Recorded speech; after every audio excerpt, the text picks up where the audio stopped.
Praise the lord. ప్రభైన యేసుక్రీస్తు నామంలో మీకందరికీ కూడా శుభములు కలుగునుగాక.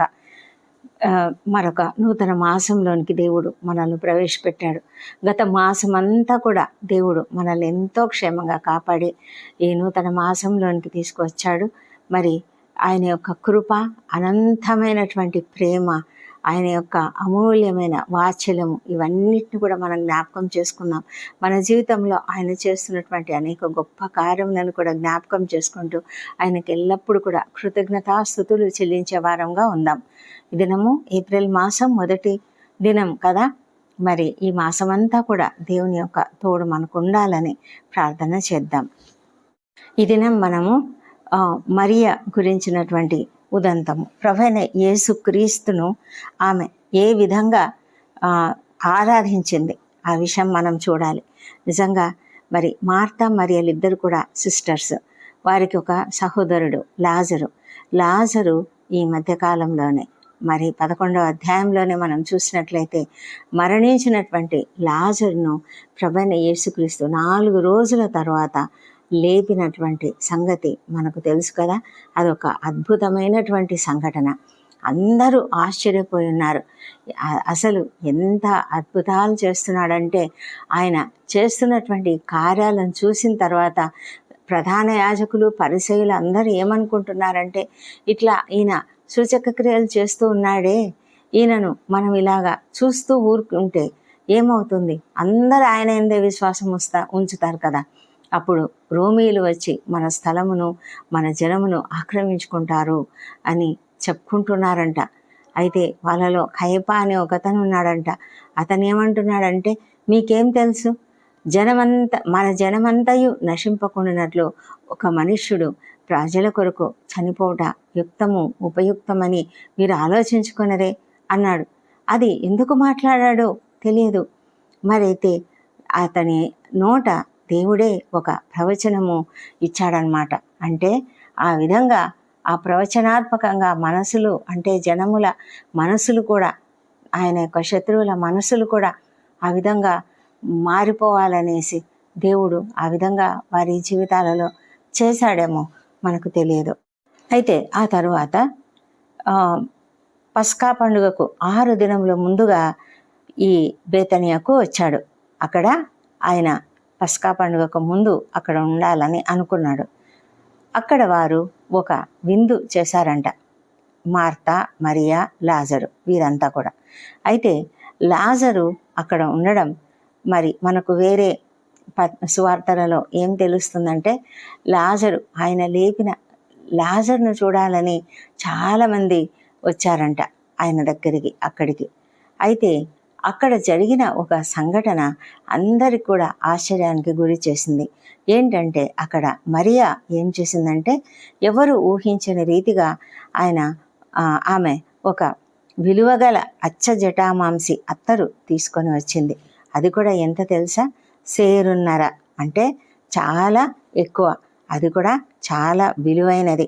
అదంట 100, అంటే అప్పట్లోనే అది చాలా ఖరీదైనదనమాట. 300 దీనారములంట. అయితే తను ఎంతో కష్టపడి సంపాదించినటువంటి డబ్బుతో కొన్నటువంటి ఆ అత్తరును తీసుకువచ్చి ఆమె ఆ విధంగా చేయడం అనేది అందరికీ కూడా ఆశ్చర్యంగా అనిపించింది. అంతేకాదు, ఆమె చేసిన ఇంకొక అద్భుతమైనటువంటి కార్యం ఏంటంటే, ఆమె యేసు పాదములకు అది పూసింది, అత్తరును పూసింది. పూసిన తర్వాత తన తల వెంట్రుకలతో ఆయన పాదములు తుడిచింది.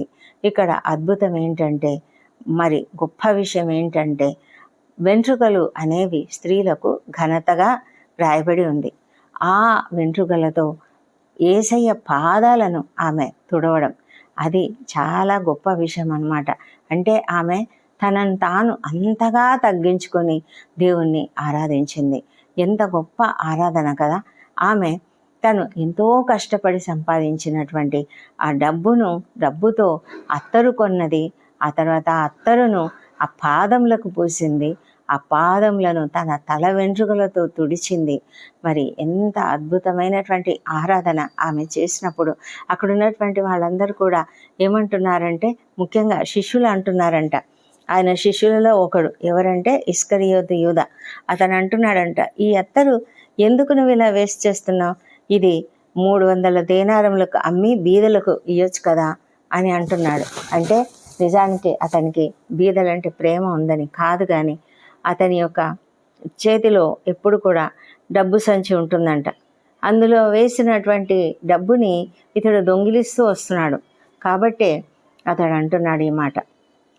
అయితే ఆమె యొక్క ఆరాధన ఎంత గొప్పది అన్నది ప్రభువు నిర్ధారించి చెప్తూ ఉన్నాడు. ఆయన ఏమంటున్నాడంటే, నన్ను పాతిపెట్టి దినమునకు దీనిని ఉంచుకొననీయుడి. బీదలు ఎల్లప్పుడూ మీతో కూడా ఉంటారు, కానీ నేను ఎల్లప్పుడూ మీతో కూడా ఉండను అని చెప్పాడు. అంటే ఇది ఆయన భూస్థాపనకు ఒక సూచనగా ఆమె చేసింది అని ప్రభువైన యేసు అర్థం చేసుకున్నాడు. ఇది కూడా ఒక ప్రవచనాత్మకంగా జరిగినటువంటి సంఘటన. ఆమెకు తెలియదు ఆయన తర్వాత చనిపోతాడని. ఆమెకు తెలియదు ఆయనను సిలువ వేస్తారు, ఆయనను భయంకరంగా హింసించి మరి సిలువ వేస్తారు, ఆయనను అవమానిస్తారు, భయంకరంగా వేధిస్తారు, గాయపరుస్తారు. ఎంతో మరి కష్టము ఆయన అనుభవించవలసి ఉన్నది. మరి ఆయన చనిపోతాడు, చనిపోయినప్పుడు ఆయనను పాతి పెడతారు అని ఇవన్నీ కూడా ఆమెకేం తెలియదు. కానీ ఆమె తెలియకుండానే మరి తను ఒక ఆరాధన చేసేసింది. ఆమె భూస్థాపన నిమిత్తము ఆరాధన చేసింది. కనుక ఇది చాలా గొప్ప ఆరాధనగా ప్రభువు ఎంచుతున్నాడు. భోజన సమయంలో ఆ విధంగా ఆమె చేయడం అనేది ఒక అనుకోని రీతిగా చేయబడినటువంటి ఆరాధన. మరి అది ఆమె యేసయ్యకు అది ఒక బహుమతిగా ఆమె ఇచ్చింది. కానీ నిజానికి అది ఒక ఆరాధన. ఇది అసలు ఎవరు ఊహించలేదు. మార్త ఆమె మొదటి నుంచి ఎప్పుడూ కూడా ఆమె వంట చేయడం, సర్వ్ చేయడం ఆమె యొక్క అలవాటు. కానీ మరియా యేసయ్య పాదాల దగ్గర కూర్చుని వాక్యం వినడం ఆమెకు అలవాటు కదా. మరి ఆ యొక్క అలవాటుతో ఆమె ఎంతగా ప్రభువును మరి ఆరాధిస్తుందో, ఎంతగా ప్రభు యొక్క విషయాలు ఆమె తెలుసుకుందో, దానివల్లనే ఆమె అంత గొప్పగా యేసయ్యను ఆరాధిస్తూ ఉన్నది. ప్రభు దీనిని ఒక అభిషేకంగా ఎంచుతూ ఉన్నాడు. మరి మామూలుగా అయితే పాదాలు తుడుచుకోవడానికి తువాలు ఇస్తారు ఎవరైనా, కానీ ఆమె ఆ టవల్కు బదులుగా తన వెంట్రుకలను ఎంతో ప్రెషియస్గా వాళ్ళు, అంటే స్త్రీలు, ఆనాటి స్త్రీలు వెంట్రుకలు, తల వెంట్రుకలు వారికి ఘనత. ఆ ఘనతగా చెప్పబడినటువంటి ఆ వెంట్రుకలతో ఆయన పాదములను తుడవడం అనేది కూడా చాలా గొప్ప విషయం. యూదులైనటువంటి స్త్రీలు ఎవరు కూడా అనేక మంది ఎదుట తమ తల వెంట్రుకలు విప్పరు. కానీ ఇక్కడ దేవుని ఆరాధించడం కొరకు తన తల వెంట్రుకలను విడదీసి ఆమె ఆ విధంగా చేయడం అనేది కూడా ఒక అనుకోని, అంటే ఎవరు ఊహించినటువంటిది. అయితే ఆమె తన యొక్క ఆరాధనను ఆ విధంగా చూపించింది. ఆమె ఒక బహుమానము దేవునికి ఇస్తూ ఉంది, అదేవిధంగా దేవునికి ఆరాధన కూడా చేస్తూ ఉంది. ఆమె స్వార్థం లేకుండా తన దగ్గర ఉన్నటువంటి ఆ ఖరీదైనటువంటి అత్తరు తను పర్సనల్గా ఉపయోగించుకోవచ్చు, కానీ ఆ విధంగా ఉపయోగించుకోకుండా అది పూర్తిగా యేసయ్యను అభిషేకించడానికి ఆమె ఉపయోగించడం అనేది కూడా అది తను మరి దైవ ఆవేశంతో, అంటే ఆ ప్రేరణతో ఆ విధంగా చేసిందేమో. అది ప్రభువుకు అనిపించింది, నా భూస్థాపన నిమిత్తం ఈమె చేసింది అని వేరే సువార్తలో రాయబడి ఉంటుంది. ఆమె తన తల వెంట్రుకలతో అలా పబ్లిక్లో అలా ఆయన పాదములను తుడవడం అనేది అవమానంగా భావించలే. మామూలుగా అయితే అవమానంగా భావిస్తారు స్త్రీలు. మరి అందరూ కూడా ఆమెను ఏదైనా మాట అనొచ్చు, ఆమెను గురించి చెడుగా మాట్లాడవచ్చు, అయినా కూడా ఆమె వాటినన్నిటిని ఏమీ పట్టించుకోలేదు. ఇక్కడ మనం చూడవలసింది ఆమె హృదయాన్ని కదా. మరి ప్రభువు అదే చేశాడు. ఆయన ఆమె హృదయాన్ని చూశాడు. పబ్లిక్ రియాక్షన్కి ఏమాత్రము ఆమె పట్టించుకోకుండా, మరి ఎవరైనా ఏమన్నా అనుకుంటారేమో అని అనుకోకుండా తన హృదయపూర్వకమైనటువంటి ఆరాధన ఆమె చేసింది. పూర్తిగా నిస్వార్థమైనటువంటి ఆరాధన ఆమె చేసింది. పూర్తిగా కంప్లీట్ డివోషన్ ఆమె ఆయనకు చూపించింది. ఎంతగానో తనను తాను తగ్గించింది. ఇదంతా కూడా ఆమెకు దేవుని పట్ల ఉన్నటువంటి ఆరాధన. ఈ విధమైన ఆరాధన చాలా తక్కువ మంది చేస్తారు కదా. మన జీవితాలలో మనం ఎలాంటి ఆరాధన చేస్తున్నాం? మనం నిజంగా హృదయపూర్వకంగా ఆరాధిస్తున్నామా?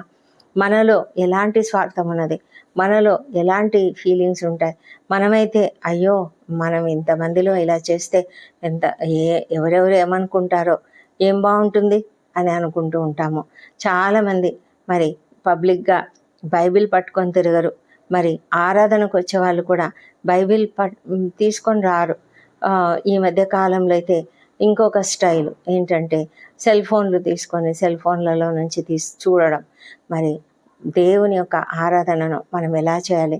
దేవునితో మనం ఎలాంటి సంబంధం కలిగి ఉండాలి? దేవునితో నిస్వార్థంగా కంప్లీట్గా విధేయతతో ఎలా ఆరాధన చేయాలి? ఇదంతా కూడా మనము మరియ నుంచి నేర్చుకుంటూ ఉన్నాము. మరియ మనకు ఒక గొప్ప పాఠం నేర్పిస్తుంటుండగా అలాంటి గొప్ప ధన్యత మనం కూడా కలిగి ఉండడానికి, దేవునిని మనం నిజమైన హృదయపూర్వకమైన ఆరాధన చేయడానికి దేవుడు మనకు కృప చూపించునుగాక. దేవుడి కృపావార్తను దీవించునుగాక. ప్రార్థించుకుందాం. పరిశుద్ధుడైన దేవా, సర్వశక్తిమంతుడా, నీకు వేలాది వేల స్తుతులు స్తోత్రము చెల్లిస్తున్నాం. ఈ ఉదయ కాలంలో తండ్రి ఈ గొప్ప ధ్యానమును బట్టి నీకు వందనం చెల్లించుకుంటున్నాం. ప్రభా నాయన, ఎంతో గొప్ప దీవెనకరమైనటువంటి ఆరాధనను మరియ చేసింది. మా ప్రభా తండ్రి, ఆమె ఎంతో దీన హృదయంతో మరి హృదయపూర్వకంగా నిస్వార్థంగా తను ఒక విలువైన జటామాంసి అత్తరును ఉపయోగించి మరి తనను తాను ఎంతగానో తగ్గించుకొని నీ దేవుని యొక్క పాదాలను ఆమె తుడవడం అనేది ఎంత గొప్ప అద్భుతమైన సంగతి ప్రభా. మరి తండ్రి యేసయ్య కూడా ఆ యొక్క ఆరాధనను స్వీకరించి ఆయన చెప్తున్నటువంటి మాట, నన్ను పాతిపెట్టు దినమునకు ఆమెను దీనిని ఉంచుకొననేయుడి. ఆ విధమైనటువంటి ఆమె ముందస్తుగానే ఆలోచించి ఈ విధంగా చెప్పడం, ఈ విధంగా చేయడం, ఇదంతా కూడా తండ్రి ఎంతో గొప్ప పాఠములు మాకు నేర్పిస్తున్నాయి. మా హృదయములలో మాకున్నటువంటి అనేక ఆలోచనలు, మా యొక్క ఆరాధన సమయంలో మేము ఎన్ని ఆలోచిస్తూ ఉంటాం, ఏ విధంగా ఆలోచిస్తూ ఉంటాం, ఏ విధంగా మా జీవితం ఉన్నది, ఈ విషయాలన్నీ కూడా మేము జ్ఞాపకం చేసుకొని తండ్రి, మేము ఎల్లప్పుడూ కూడా నీ కొరకు జీవించినట్లుగా, ఎల్లప్పుడూ కూడా నీ ఆరాధనకు మా హృదయాన్ని సమర్పించుకుంటూ సమయం ఇచ్చే విధంగా మేము ఉండడానికి కృప చూపించమని కూడా వేడుకొంచున్నాం. మాలో ఎన్ని పొరపాట్లు ఉన్నాయో, ఎన్ని తప్పులు ఉన్నాయో తండ్రి, వీటన్నిటి నుంచి ప్రభావములు క్షమించండి. మా అపరాధములన్నిటినీ క్షమించండి. ఇతరులు మేడలో చేసిన అపరాధములను మేము కూడా క్షమించలాగన మా హృదయాలను తెరవండి. దేవా, మాలో ఉన్నటువంటి ప్రతి బలహీనతను తీసివేయమని ప్రార్థిస్తున్నాం ప్రభా. నీ పట్ల ఒక ప్రత్యేకమైన హృదయం కలిగి ఆరాధన కలిగినటువంటి జీవితం మాకు అనుగ్రహించమని కూడా ప్రార్థిస్తున్నాం తండ్రి. మా తండ్రి దేవా, మరి గత మాసం అంతా కూడా మీరు మమ్మల్ని కాపాడి ఎంతగానో మీరు క్షేమంగా నడిపించారు. ఎన్నో విషయాలలో మాకు జయంనిచ్చి ఎన్నో విషయాలలో చక్కగా నడిపించిన దేవా, నీకు వందనములు. మరి ఈ నూతన మాసంలో తండ్రి మీ యొక్క కృప మా పైన అధికంగా కుమ్మరించి మరి మేము అద్భుతంగా నీ కొరకు వాడబడినట్లుగా మా హృదయాలలో తండ్రి మాకున్నటువంటి ఎన్నో సమస్యలు, ఎన్నో బాధలు, వేదనలు అవన్నీ కూడా తొలగించి తండ్రి మా యొక్క హృదయాన్ని నీ వైపునకు మేము తిప్పుకొని నీ పైననే ఆధారపడి నీ పైననే కాన్సన్ట్రేట్ చేసి తండ్రి నిన్ను ఆరాధించే ఆ హృదయాన్ని మాకు దయచేయమని ప్రభా, ఈ మాసం అంతా కూడా మేము జయప్రదంగా జీవించడానికి మీరే మాకు సహాయం చేయమని కూడా నిన్ను ప్రార్థించి అడుగుతుంటున్నాం తండ్రి. దయగలిగిన మా తండ్రి, ఈ దినము మా దైనందిన జీవితాలలో మేము చేసే ప్రతి పనిలో మీరు మాకు తోడైనండి. మా పనులు ఉత్తమంగా చేయడానికి మాకు కావాల్సిన జ్ఞానంను, స్కిల్స్ను అనుగ్రహించమని, మా నోటి మాటల్లో మీరు ఆశీర్వదించమని కూడా వేడుకొంచున్నాం. మా తలంపులన్నీ నీ చేతిలో ఉంటున్నట్లుగా, నీ కంట్రోల్లో ఉంటున్నట్లుగా సహాయం చేయండి. విద్యార్థులను దీవించండి, వారికి అందరికీ మంచి ఆరోగ్యం అనుగ్రహించండి. వారి పనులలో, వారి చదువులో మీరు తోడుగా ఉండండి, జ్ఞానం అనుగ్రహించండి, సమయాన్ని సద్వినియోగం చేసుకోవడానికి సహాయం చేయండి. రాసిన పరీక్షల్లో తప్పకుండా విజయం అనుగ్రహించండి. రాయనున్నటువంటి ఆ పరీక్షల నిమిత్తము వారికి చక్కటి సిద్ధపాటును అనుగ్రహించండి, జ్ఞానం అనుగ్రహించమని వేడుకొంచున్నాం తండ్రి.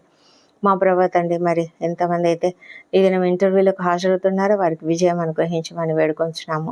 నిరుద్యోగ సమస్యతో ఉన్నటువంటి ప్రతి ఒక్కరిని మీరు దర్శించి వారికి తప్పకుండా మంచి దారి చూపించండి తండ్రి. ప్రభా వారు చేసే చిన్న పని అయినా సరే ప్రభా అత్యధికంగా మీరు ఆశీర్వదించమని వేడుకొంచున్నాము. మా తండ్రి దేవా, మరి ఉద్యోగాలు మీరే అనుగ్రహించగలిగిన దేవుడు అంటున్నారు. ఎన్నో ఆర్థిక సమస్యలు, ఎన్నో ఇబ్బందులు ఎదుర్కొంటున్నారు ప్రభా. మరి వారిని కరుణించి వారికి సహాయం చేయమని వేడుకొంచున్నాము. మా ప్రభా తండ్రి, మరి ఈ దినం తండ్రి ఎవరెవరైతే నూతన కార్యములు ప్రారంభిస్తున్నారో వాళ్ళను కూడా మీరు కనికరించమని ప్రార్థిస్తున్నాము. మా ప్రభా, మరి బిజినెస్ చేస్తున్న వారికి చక్కటి అభివృద్ధిని అనుగ్రహించండి. మా ప్రభా, మరి ఎవరెవరైతే వివాహ ప్రయత్నం చేస్తున్నారో వారికి సఫలత అనుగ్రహించండి తండ్రి. సంతానం కొరకు మీ వైపు చూస్తున్న బిడ్డలను దర్శించండి తండ్రి. వారిలోని పునరుత్థాన శక్తిని ప్రవేశపెట్టి చక్కటి సంతానం అనుగ్రహించమని వేడుకొంచున్నాము. మా ప్రభానైనా మరి గర్భిణీ స్త్రీలను ఆశ్రయించండి, వారికి కూడా సుఖమైన ప్రసవం అనుగ్రహించమని వేడుకొంచున్నాము. మా తండ్రి కుటుంబాలలో కలతలు లేకుండా సంతోషము, సమాధానం అనుగ్రహించమని వేడుకొంచున్నాం నాయన. మా ప్రభానైనా మరి ఎంతోమంది వృద్ధులు, చిన్నారులు అనేకమైన రుగ్మతలతో బాధపడుతుంటుండగా ప్రతి ఒక్కరిని స్వస్థపరచండి. తీవ్రమైన అనారోగ్యంతో ఎవరెవరైతే హాస్పిటల్స్లో ఉన్నారో వాళ్ళను మీరు దయచేసి దర్శించండి, వారిని ముట్టి స్వస్థపరచమని వేడుకొంచున్నాము. తండ్రి ప్రభా, సంపూర్ణమైన స్వస్థతను మీరే ఇవ్వగలరు తండ్రి. మీరు స్వస్థపరిచే దేవుడు అంటున్నారు. ఎంతోమంది తీవ్రమైన అనారోగ్యంతో ఐసీయూలో ఉన్నారు, వెంటిలేటర్ పై ఉన్నారు నాయన. ప్రతి ఒక్కరిని మీరు స్వస్థపరచండి దేవా ప్రభా. సర్జరీలు గుండా వెళ్తున్నటువంటి వారికి కావాల్సిన శక్తిని, బలం అనుగ్రహించి క్షేమంగా దానిలోంచి బయటికి రావడానికి సహాయం చేయండి ప్రభా. మరి ఎంతోమంది ప్రభా అనేక రకాల వ్యాధులతో బాధపడుతున్నారు, తీవ్రమైన వ్యాధులు అనేకంతో బాధపడుతున్నారు నాయన. మీరే స్వస్థపరిచి ప్రతి ఒక్కరిని కూడా క్షేమంగా ఇంటికి చేర్చమని బ్రతిమాలాడుతుంటున్నాం. కుటుంబంలో నాయన ఎంత దిగులు పడుతున్నారో, ఎంత వేదన పడుతున్నారో ప్రభా, ఎంత ఆందోళన చెందుతున్నారో దాన్ని బట్టి నాయన వారికి మీరే నెమ్మదినిచ్చి కనికరించి నాయన వారికి సంతోషం అనుగ్రహించమని వేడుకొంచున్నాము. మా ప్రభా, ఈ ప్రార్థనలో ఏకీభవించిన ప్రతి ఒక్కరిని దీవించండి. ఎవరు ఎలాంటి సమస్యలతో ఉన్నా ఆ సమస్యలన్నీ తొలగించండి. ల్యాండ్ సమస్యలు, కోర్టు సమస్యలు, ఇంకా అనేక రకాల వివిధమైనటువంటి ఇబ్బందులు, ఉద్యోగ జీవితాలలో సమస్యలు ప్రభా, ఇళ్ళలో, కుటుంబాలలో కలతలు, సమస్యలు, వీటన్నిటి నుంచి ప్రతి ఒక్కరికి విడుదల దయచేసి సంతోషము ప్రతి ఒక్కరికి దయచేయమని ప్రభా, నీ యందు విశ్వాసము ప్రతి ఒక్కరికి దయచేసి నీపైన నమ్మకం ఉంచి నీపైన ఆధారపడి జీవించులాగున ప్రతి ఒక్కరిని మీరు నడిపించండి తండ్రి. దేవా ప్రభా, యుద్ధ వాతావరణం ఉన్న ఆ పరిస్థితులలో మీరు ఉండండి తండ్రి ప్రభా. ప్రతి చోట మీరు ఇన్వాల్వ్ కమ్మని ప్రార్థిస్తున్నాం. ఎంతో భయంకరమైన పరిస్థితిలో ఉన్నారు, ఎంతోమంది అమాయకులు ప్రాణాలు కోల్పోతున్నారు, ఆస్తులు కోల్పోతున్నారు, ఎంతో మరి దీనస్థితిలో ఉంటున్నారు నాయన. కనికరించండి, సహాయం చేయండి. యుద్ధము సమసిపోనట్లుగా సహాయం చేయండి, సమాధానమును కుమ్మరించండి. ఇజ్రాయెల్ దేశమును దీవించండి, యెరూషలేమును దీవించండి. వారి నగరులలో క్షేమము, వారి ప్రాకారములలో నెమ్మదిని దయచేయమని ప్రార్థిస్తున్నాం ప్రభా. దేవా తండ్రి, మరి మీరు అద్భుతాలు చేయగలిగిన దేవుడు తండ్రి, కృప చూపించమని వేడుకొంచున్నాము. దేవా ప్రభా, మా దేశంను దీవించండి. మా దేశంపై నీ పరిశుద్ధాత్మను కుమ్మరించినైనా ప్రతి ఒక్కరు నేను తెలుసుకునేలాగున సహాయం చేయండి. అధికారులు, ఉద్యోగులు, పరిపాలకులు అందరూ కూడా నీకు నీతిగా, నిజాయితీగా పనిచేయనట్లుగా సహాయం చేయమని ప్రభానైనా ప్రతి ఒక్కరిని నీ వైపునకు నడిపించమని కూడా ప్రార్థిస్తున్నాం తండ్రి దేవా. ఈ దినం బర్త్డేలు, వివాహ దినం జరుపుకుంటున్న బిడ్డను దీవించండి. గడిచిన సంవత్సరం అంతా వారికి మీరు చేసిన ప్రతి మేలును బట్టి నీకు వందనములు. రాబోయే సంవత్సరంలో ఇంకా అధికమైన మేలులను మేరకు అనుగ్రహించండి. వారిపైన ముఖకాంతిని ప్రకాశింపజేసి సంతోషం, సమాధానం అనుగ్రహించమని ప్రార్థిస్తున్నాం తండ్రి. మా ప్రార్థనలన్నీ మీరు అంగీకరించి జవాబులు ఇచ్చినారని నమ్ముతున్నాము. ఈ ప్రార్థనలన్నీ మా ప్రభువును, మా ప్రియ రక్షకుడు నైనా యేసుక్రీస్తు నామములో అడిగి పొంది ఉన్నామని నమ్ముతూ నీకు స్తోత్రం తెలుస్తున్నాం తండ్రి. Amen, amen.